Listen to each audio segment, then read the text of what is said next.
मनसेकडून विधानसभा निवडणुकीसाठी 2 उमेदवारांच्या नावांची घोषणा झालेली आहे। शिवडीमधून बाळा नांदगावकर यांना तिकीट मिळणार आहे, तर पंढरपूरमधून दिलीप धोत्रेंना मनसेनं उमेदवारी घोषित केलेली आहे।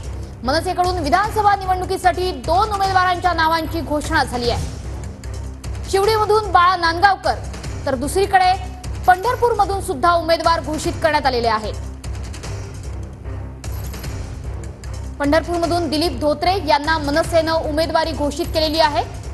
विधानसभा निवडणुकीसाठी 2 उमेदवारांच्या नावांची घोषणा मनसेकडून करण्यात आलेली आहे। शिवडीमधून बाळा नांदगावकर, तर पंढरपूरमधून दिलीप धोत्रे यांच्या नावाची घोषणा करण्यात आलेली आहे।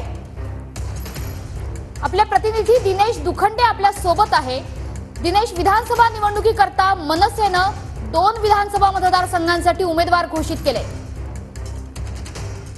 होय, मनसे अध्यक्ष राज ठाकरे यांनी विधानसभा निवडणुकीसाठी आपल्या पक्षांच्या 2 उमेदवारांच्या नावाची घोषणा केली आहे।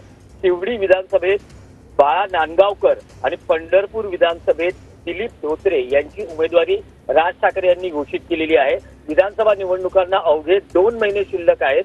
सर्वच राजकीय पक्ष आपल्या निवडणुकीची व्यूहरचना आखतायत, सर्वच पक्ष तयारी करता आहेत। या पार्श्वभूमीवर मनसेनं आघाडी घेतलेली आहे की त्यांनी आपल्या उमेदवारांची घोषणा केलेली आहे।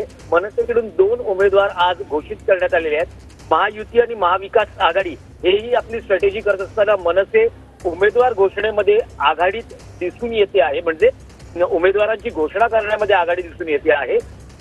मनसे स्वबळावर 200 ते 225 जागा लढवणार असल्याची घोषणा राज ठाकरे यांनी केलेली आहे। त्यामुळे मनसे महायुती किंवा महाविकास आघाडीचा भाग नसेल अशी सध्या शक्यता व्यक्त केली जाते।